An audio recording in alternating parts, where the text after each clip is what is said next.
So, Stark. Welcome to the...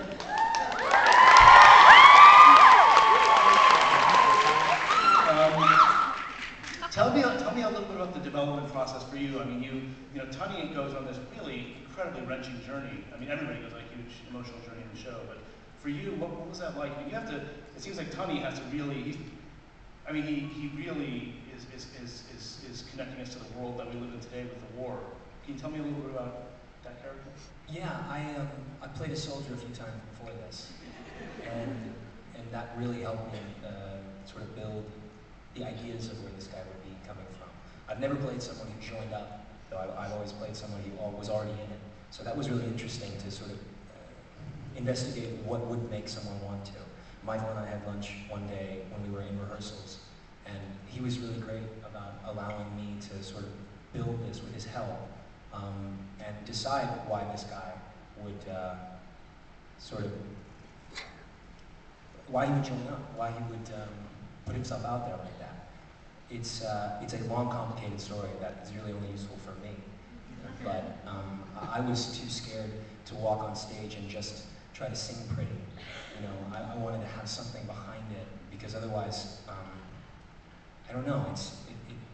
I found a way to make it meaningful for me, and hopefully that carries out. It's a really wonderfully rewarding journey to take because at the end of it, I feel like I walk away with something. I've actually found something to take home, and I don't have to be still punching and kicking up on the stage.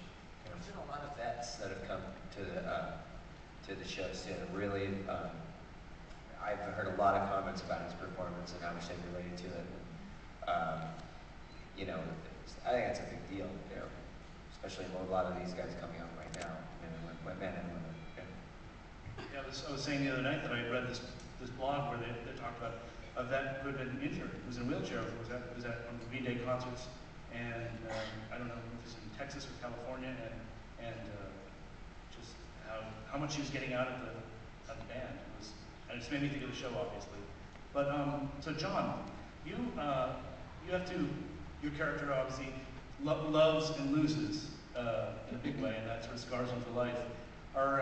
Without revealing too much of your personal life, do you draw on your own personal history for that?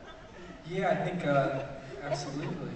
You have to as much as you can.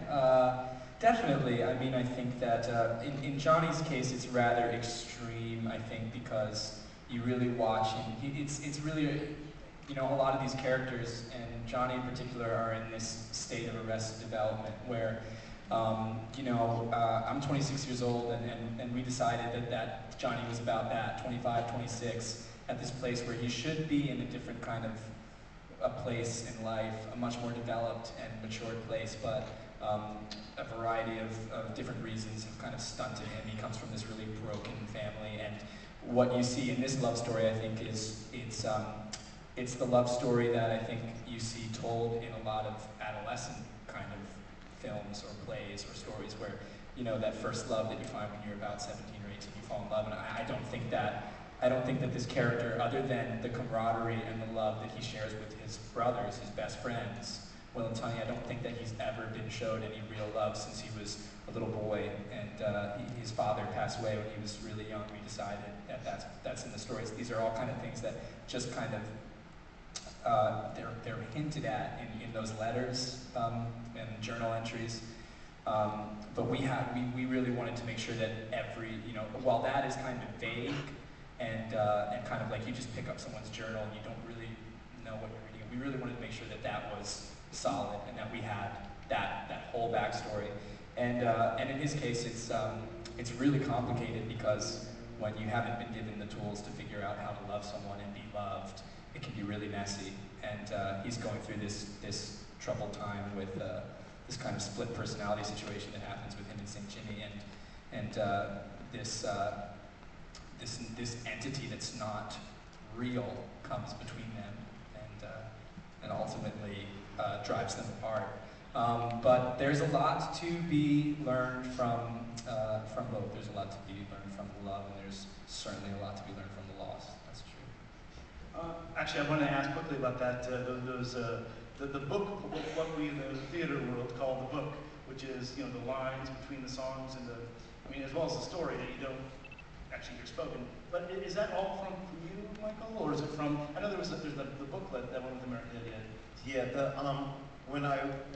Once Billy sort of gave me the permission to go ahead and start dreaming this up in a real way. He also made some materials available to me that I didn't know about, one of which was a special edition of American Idiot that had these letters, these journal entries that he had written. And I was like, oh my God, this is gold, Thank God they can say something.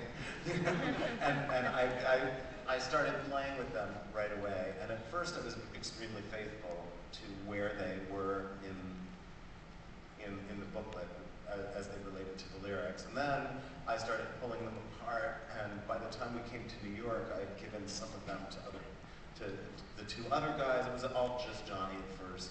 And we started finding that we needed fewer of them at certain places, and then we basically changed a few little things here and there. But it's all grounded in those